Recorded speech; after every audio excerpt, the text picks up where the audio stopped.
Alors, quels sont les enseignements principaux de cette 6e édition du rapport ? La Suisse est une nouvelle fois le champion du monde. Singapour est à nouveau le 2e. Et en fait, malgré des changements relativement faibles de l'un à l'autre, les 10 premiers de cette année sont les 10 premiers de l'année dernière. Comment est-ce qu'on explique que la Suisse soit de nouveau numéro 1 mondial de ce classement ? Alors, nous voyons pratiquement 3 raisons. Premièrement, c'est le marché de travail est très libre. Deuxièmement, la qualité de vie est très haut en Suisse. C'est très stable, mais aussi le lifestyle est bon.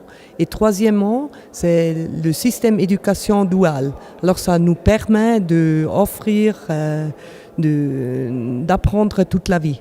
L'écart entre les champions du talent et les pays qui sont plutôt en retard a tendance à s'accroître. Autrement dit, ceux qui sont d'ores et déjà à l'avance des classements de talent ont aussi plus d'atouts pour attirer plus de talents, et inversement, ceux qui sont en retard ont de plus en plus de difficultés à attirer les talents dont ils ont besoin. On est très très bon d'attracter les talents en Suisse, qu'ils arrivent ici, mais puis après, ils vivent un petit peu une vie séparée de toutes les Suisses. Alors on n'est pas si fort d'intégrer toutes les cultures. Mais maintenant, comment on pourrait changer ça ? C'est clair, c'est être plus ouvert et donner la possibilité de aussi apprendre la langue. La leçon que nous tirons, nous, des données du Talent Index depuis 6 ans, c'est qu'il y a 3 caractéristiques qui sont fondamentales qu'on retrouve parmi tous les champions. La première, c'est l'ouverture. Les champions des talents sont des économies ouvertes. Ce qui explique qu'il y ait beaucoup de petits pays, comme la Suisse, comme Singapour, comme les pays scandinaves, dans le haut du classement. Ce sont des pays qui, dans une large mesure, n'ont pas eu le choix. Ils devaient être des économies ouvertes et compétitives pour survivre dans l'univers de la mondialisation. La deuxième leçon, c'est que ce sont tous des pays qui donnent une priorité particulière à l'éducation. La Suisse est un exemple particulier de ce point de vue-là parce que la formule de l'apprentissage n'a pas d'équivalent ailleurs dans le monde. Des pays qui en sont proches comme l'Allemagne et l'Autriche n'ont pas la même application systématique de ce que veut dire l'apprentissage en termes de gestion et de recrutement des talents au plan des entreprises. Et le troisième élément, c'est que ce sont des pays dans lesquels l'innovation est un élément important. Ce sont des pays qui ont à cœur, non pas de considérer la concurrence dans l'économie telle qu'elle est aujourd'hui, mais telle qu'elle sera dans 5 ans, dans 10 ans. Donc ces 3 éléments, à savoir l'ouverture, l'éducation et l'innovation, sont pour nous les 3 piliers de ce qui fait un champion du talent.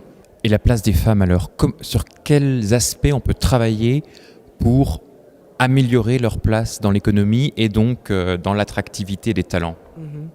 Alors pour les femmes, et beaucoup de fois, ce sont les femmes qui prennent le temps pour les enfants, qui restent à la maison, qui travaillent partiellement parce qu'ils sont à la maison pour les enfants. Et maintenant, c'est vraiment le changement d'un système d'éducation. Alors ça veut dire que les enfants sont à l'école toute la journée et pas seulement le demi-jour et puis encore une fois l'après-midi. Et cette année, vous avez mis un focus tout particulier sur l'entrepreneuriat.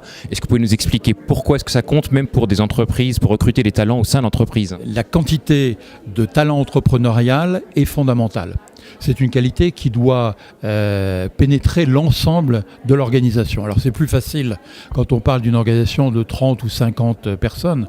On a l'exemple de Blablacar par exemple, qui depuis ses débuts a incarné ce talent entrepreneurial qui se traduit par un certain nombre de choses concernant l'organisation du travail, concernant la perception des marchés, la vitesse de l'internationalisation, les modes de financement, qui sont une des traductions de ce que c'est que le talent entrepreneurial. Mais on a aussi un autre exemple qui lui aussi est le sujet d'un chapitre dans le rapport de cette année, l'exemple de Haier, le groupe chinois qui est une très large entreprise qui a créé de nouvelles méthodes de gestion des talents pour stimuler le talent entrepreneurial non pas seulement au niveau des décideurs et du CEO, mais de chaque chef d'équipe à chaque niveau d'exécution de l'entreprise elle-même.